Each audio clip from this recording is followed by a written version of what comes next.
నమస్తే, welcome to Bharati TV. నేను Bapayya. West బెంగాల్లో 2026లో శాసనసభ ఎన్నికలు జరగబోతున్నాయి. అయితే ఈ శాసనసభ ఎన్నికల్లో ప్రధాన పోటీ రెండు పార్టీల మధ్య ఉంటుంది. అది ఏ పార్టీలని ప్రత్యేకంగా చెప్పనక్కర్లేదు. ఒకటి తృణమూల్ కాంగ్రెస్ పార్టీ, రెండు భారతీయ జనతా పార్టీ. అఫ్కోర్స్ కాంగ్రెస్ కూడా ఇక్కడ కంటెస్ట్ చేయొచ్చేమో, కానీ పోటీ మాత్రం ఈ రెండు పార్టీల మధ్య ఉంటుంది అని చెప్పడంలో ఎటువంటి సందేహం లేదు. లాస్ట్ ఎలక్షన్లోనే, అంటే 2021లో జరిగిన ఎలక్షన్లలోనే ఇక్కడ పాగా వేయాలని చెప్పేసి చాలా గట్టి ప్రయత్నమే చేసింది బీజేపీ. స్వయంగా అమిత్ షానే వెళ్ళి అక్కడ కూర్చున్నారు. ఎలక్షన్ జరిపించుకునే విధంగా ఆయన ప్రయత్నాలు చేశారు. కానీ తృణమూల్ కాంగ్రెస్ పార్టీ ప్లే చేసిన రాజకీయాల ముందు బీజేపీ రాజకీయాలు అప్పుడు పనిచేయలేదని చెప్పాలి, ఒప్పుకోవాలి ఖచ్చితంగా. ఎందుకని అంటే ఆనాడు తృణమూల్ కాంగ్రెస్ పార్టీ ఏవైతే దొంగ ఓట్లు ఉపయోగించుకుందో, లేకపోతే బూత్ క్యాప్చరింగ్ చేసిందో, లేకపోతే ప్రశాంత్ కిషోర్ లాంటి ఉద్దండులైన రాజకీయ పండితుల్ని తీసుకొచ్చి పెట్టుకొని వాళ్ళ స్ట్రాటజీలను ఉపయోగించుకుని ఎలక్షన్లకు వెళ్ళి, అంటే కాలు విరగొట్టుకునో కాలు విరిగో, నిజంగానే అది విరిగిందా లేకపోతే విరగొట్టుకున్నారో తెలియదు కానీ, సో మొత్తానికి వీల్ చైర్లో ప్రచారానికి వెళ్ళి మమతా బెనర్జీ పశ్చిమ బెంగాల్ ప్రజలందరి మద్దతుని కూడగట్టుకుని ఆవిడ ముఖ్యమంత్రి కుర్చీని ఎక్కింది. సో మొత్తం మీద చూసుకుంటే పశ్చిమ బెంగాల్లో అసలు ఓట్ షేర్ ఎలా ఉండేది, ఏ పార్టీలు ఎలా పెత్తనం సాగించాయి అనే విషయాల్లోకి ఒక్కసారి మనం వెళదాం. అప్పుడు బీజేపీకి ఎలాంటి ఓట్ షేర్ ఉంది అనేది ఒక క్లారిటీ కూడా మనకు వస్తుంది. మొదట్లో చూసుకుంటే 1970 నుంచి 80, 2000 సంవత్సరం వరకు చూసుకుంటే కాంగ్రెస్ సిపిఐ మధ్య అధికారం ఉండేది. ఇక 2000 సంవత్సరం వచ్చేసరికి తృణమూల్ కాంగ్రెస్ పార్టీ ప్రధాన ప్రతిపక్షంగా మారింది. అధికారంలో సిపిఐ ఉండనివ్వండి, కాంగ్రెస్ ఉండనివ్వండి, ప్రధాన ప్రతిపక్షంగా టీఎంసీ వచ్చేసింది. ఇక టీఎంసీ అధికారంలోకి వచ్చిన దగ్గర నుంచి సిపిఐ లేకపోతే కాంగ్రెస్ అధికారంలో ఉండేవి, ప్రతిపక్షంలో ఉండేవి. ప్రధాన ప్రతిపక్షంగా కాంగ్రెస్ ఉండేది. 2006 నుంచి మొదలుకుంటే మాత్రం బీజేపీ ఎలా ఎదుగుతూ వచ్చిందో మనం ఒకసారి చూద్దాం. 2006లో బీజేపీకి, ఆ ఎలక్షన్లో బీజేపీకి వచ్చిన ఓట్ షేరు 2%. కానీ ఎక్కడా కూడా నిరుత్సాహపడలేదు. బీజేపీ కావచ్చు, లేకపోతే బీజేపీ శ్రేణులు కావచ్చు, కృషి చేయటం మొదలుపెట్టారు. బెంగాల్లో పాతుకుపోవటం మొదలుపెట్టారు. అది ఎలా వెళ్ళిందంటే 2011లో జరిగిన ఎన్నికల సమయానికి 4%కి తీసుకువెళ్ళింది వాళ్ళని, అంటే డబుల్ అయింది. అక్కడి నుంచి 2016లో జరిగిన ఎన్నికల విషయంలో చూసుకుంటే 4 ఇంతలు పెరిగింది, 4 16%కి చేరింది. ఈ 5 ఏళ్లలో మంచి గ్రోత్ సాధించిందని చెప్పొచ్చు. 2011 నుంచి 2016 మధ్య మంచి గ్రోత్ సాధించింది బీజేపీ. ఇక 2021లో జరిగిన ఎలక్షన్లో చూసుకుంటే మాత్రం 38% ఓట్ షేర్ వచ్చింది బీజేపీకి. 38% ఓట్ షేర్ అంటే ప్రధాన ప్రతిపక్షం ఇక బీజేపీనే పశ్చిమ బెంగాల్లో. అంటే రాబోయే ఎన్నికల్లో, ఇప్పుడు 2026లో జరగబోయే ఎన్నికల్లో ఇక బీజేపీదే అక్కడ విజయం అని చెప్పేసి దాదాపుగా అన్ని సర్వేలు చెప్తున్నాయి.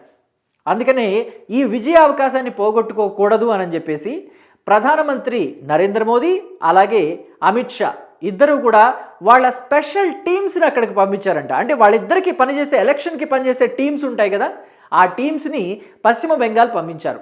వాళ్ళు minute to minute, 24/7 minute to minute ప్రతి అప్డేట్ని కేంద్రంలో ఉన్న అమిత్ షాకి, నరేంద్ర మోదీకి ఇన్ఫర్మేషన్ ఇస్తున్నారు. అసలు ఏం జరుగుతుంది పశ్చిమ బెంగాల్లో, మమతా బెనర్జీ ప్రతిసారి ఎలా గెలుస్తోంది అనే విషయాల్ని కూడా వాళ్ళు పంపించారు. వాటిల్లో ప్రధానమైనవి ఏమున్నాయి? బూత్ క్యాప్చరింగ్ ఉంది, దొంగ ఓట్లు ఉన్నాయి. అలాగే ఇతర పార్టీల నేతల్ని, అంటే సిపిఐ, సిపిఎం పార్టీలు ఇక్కడ ఎలాగైతే సిపిఐ పార్టీ అలాగే కాంగ్రెస్ పార్టీ ఎలాగైతే నెమ్మదిగా డౌన్ అయ్యాయో, ఆ డౌన్ అయిన పార్టీలో కీలకమైన నేతలు ఉంటారు కదా, వాళ్ళని టీఎంసీలోకి తీసుకుంది మమత. సో అది మమతా స్ట్రాటజీ. అందుకనే 2021లో ఆవిడ గెలవగలిగింది. సో కాబట్టి ఈ ఇన్ఫర్మేషన్ అంతా కూడా కేంద్రానికి పంపిస్తే ఇప్పుడు కేంద్రం ప్రధానంగా తీసుకున్న నిర్ణయం ఏంటి? ఈ దొంగ ఓట్లు అలాగే రౌడీజానికి సంబంధించి ఎలాగా ఇంప్రూవ్మెంట్ తీసుకోవచ్చు అని చెప్పేసి వాళ్ళు ఆలోచించారు. దానికి సంబంధించి ఏంటంటే దొంగ ఓట్లు ఏరువేత కార్యక్రమాన్ని ముందు మొదలుపెట్టారు. పశ్చిమ బెంగాల్లో వాళ్ళు నిర్వాసితులు వచ్చేసి, పక్క దేశాల నుంచి కూడా నిర్వాసితులు వచ్చేసి ఇక్కడ తిష్ట వేస్తూ ఉంటారు. తీర ప్రాంతం దగ్గరలో ఉంటుంది కాబట్టి నిర్వాసితులంతా ఇక్కడికి వచ్చేసి ఉంటారు. వాళ్ళు కూడా దొంగ ఓట్లు వేస్తూ ఉంటారు. అలాగే అడ్రస్ సరిగా లేని ఓట్లు, అలాగే ఒక వ్యక్తికి 4-5 చోట్ల ఓట్లు ఉండటం, ఇవన్నీ కూడా ఏరివేత కార్యక్రమం మొదలు పెడితే 54 లక్షల నుంచి 56 లక్షల వరకు దొంగ ఓట్లు ఇప్పటివరకు తేలాయి. ఇంకా ఈ ప్రక్రియ కొనసాగాల్సి ఉంది. మొత్తం అంతా అయ్యేసరికి ఎంత అవుతుందో చెప్పలేము. ప్రస్తుతానికైతే 54 లక్షల వరకు దొంగ ఓట్లు తేలాయి అని చెప్పేసి తెలుస్తుంది. సో ఇక్కడ కొంత ఇంప్రూవ్మెంట్ కనిపించింది. బూత్ క్యాప్చరింగ్కి మరి ఏం చేసిపోతున్నారు అని అంటే కనుక, ప్రతి నియోజకవర్గంలోనూ బీజేపీకి నాయకులు ఉంటారు కదా, వాళ్ళ నియోజకవర్గంలో ఏ గ్రామాల్లో ఏ మండలాల్లో రెగ్గింగ్ ఎక్కువగా జరుగుతుంది అనే విషయాల మీద పార్టీ అధిష్టానానికి వాళ్ళంతా కూడా ఇన్ఫర్మేషన్ పంపించేశారు. సో పంపించినప్పుడు వాళ్ళు ఖచ్చితంగా ఏ బూతుల్లో మరి ఎక్కువగా సెక్యూరిటీని పెంచాలి, గతంలో ఎక్కడెక్కడ ఇబ్బందులు పడ్డాయి అని చెప్పేసి బీజేపీ నాయకులు కంప్లైంట్స్ చేశారు అనే వాటి మీద చర్యలు తీసుకున్నారు. సో చర్యలు తీసుకున్నప్పుడు ఆ బూతులన్నిటి విషయంలో సెక్యూరిటీని, టైట్ సెక్యూరిటీని పెంచేసి ఓట్లు ప్రశాంతంగా ప్రజల మనోభీష్టానికి అనుగుణంగా వేసుకునేలాగా ఏర్పాట్లు చేయబోతున్నారు. సో అక్కడ కూడా కొంత క్లియర్ అయిపోయింది. ఇక మూడో విషయం, పార్టీలు, ఇతర పార్టీల నేతలు. సో కాంగ్రెస్ పార్టీ నుంచి, సిపిఐ పార్టీ నుంచి సీనియర్ పొలిటీషియన్స్ ఉంటారు కదా, అప్పట్లో 70లో 80లో పనిచేసిన వాళ్ళు, 90లో పనిచేసిన వాళ్ళు ఉంటారు కదా, వాళ్ళ వారసులు ఉంటారు. వాళ్ళు రిటైర్ అయిపోయే ఏజే కాబట్టి వాళ్ళ వారసుల్ని తీసుకొచ్చి ఇప్పుడు బీజేపీలో జాయిన్ చేసుకుంటున్నారట.